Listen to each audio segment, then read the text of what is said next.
Une fois que j'ai payé le loyer, le gaz, l'électricité, déboursé 400 € d'essence, il me reste à peine de quoi me nourrir. Je n'ai plus de loisirs. Je ne peux pas fonder de famille. On ne travaille plus pour vivre, mais pour survivre. Voilà le témoignage d'un jeune cheminot rentré il y a à peine 3 ans à la SNCF. Et derrière ce témoignage, ce sont des milliers, voire des millions de Français. Madame la maire, nous votons ce budget dans un contexte politique et social inédit. Et vous avez souhaité mettre au cœur de nos orientations politiques le pouvoir d'achat et le service public. Sachez compter sur les communistes pour être sur ces orientations budgétaires. Et d'ailleurs, il y a urgence à redonner du pouvoir d'achat aux Parisiens. Je vous propose d'accompagner ce budget de 5 mesures d'urgence. Évidemment, nous allons parler de l'encadrement des loyers. Il y aura une délibération spécifique là-dessus. J'y reviendrai pas. Mais je voudrais qu'on aborde la gratuité des transports pour les enfants. Je voudrais que l'on aborde le renforcement de nos aides sociales pour l'alimentation, le renforcement de nos aides sociales pour l'accès aux loisirs, pour les départs en vacances et le renforcement de notre service public avec la création de nouveaux postes. Madame la maire, la situation est exceptionnelle et nous avons besoin de mesures exceptionnelles.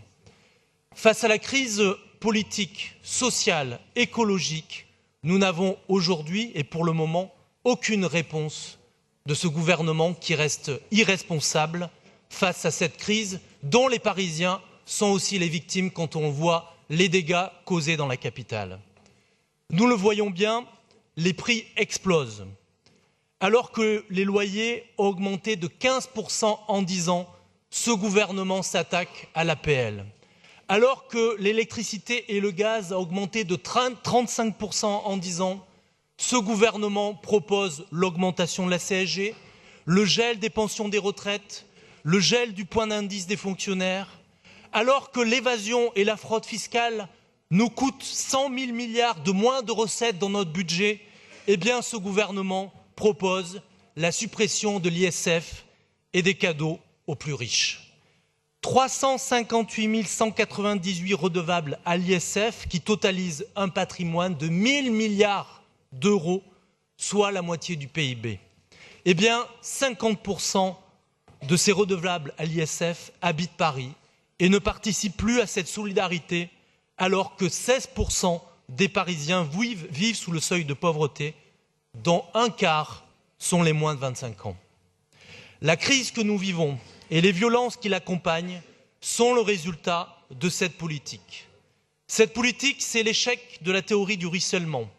L'argent ne va ni à l'emploi, ni au salaire, ni à l'investissement, ni au développement des services publics, ni aux collectivités territoriales, mais dans la poche des actionnaires. D'ailleurs, la France est la championne du monde de la distribution des dividendes, avec une hausse de 25% en 2018 contre 12,9% dans le reste du monde. Je réécoute ce témoignage des manifestants. Les riches sont de plus en plus riches et nous, on est délaissés. Alors, Madame la maire, vous avez fait le choix, avec ce budget, de mettre au cœur le pouvoir d'achat, le service public, et vous avez fait le choix du bouclier social, avec 25% de notre budget dédié à l'action sociale, et vous avez raison, et nous vous soutenons. Mais au-delà de ce bouclier social, les 5 mesures d'urgence que nous vous proposons pour redonner le pouvoir d'achat aux Parisiens sont à regarder de près. Nous vous demandons que nous nous adressons très rapidement à l'État pour la publication des décrets d'application pour l'encadrement des loyers. C'est le premier poste de dépense des Parisiens et pour certains, c'est 50% de leurs revenus. Nous vous proposons la gratuité des transports pour les enfants de moins de 10 ans et la prise en charge de la moitié de la carte imaginaire pour les collégiens, les lycéens et les étudiants. Nous vous proposons de renforcer l'aide sociale à l'alimentation par le développement des circuits courts, producteurs-consommateurs.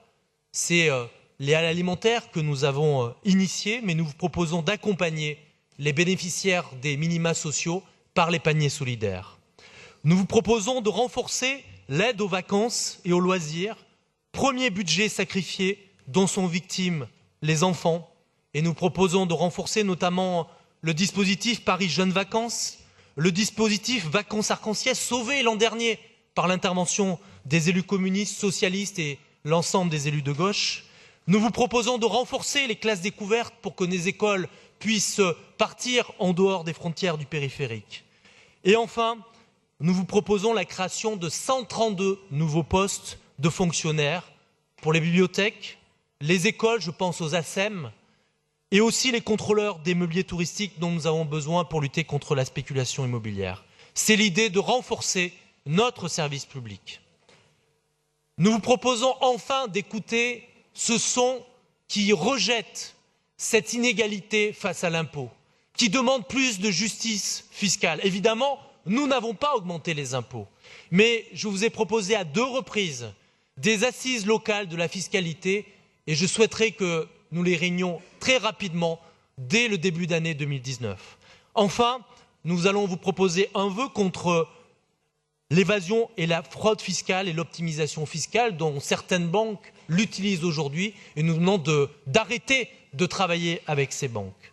Enfin, les dégâts causés à Paris par ces manifestants violents, par ces casseurs qui se sont infiltrés dans les manifestations, ce n'est pas aux Parisiens de payer les dégâts, c'est à l'État de payer les dégâts.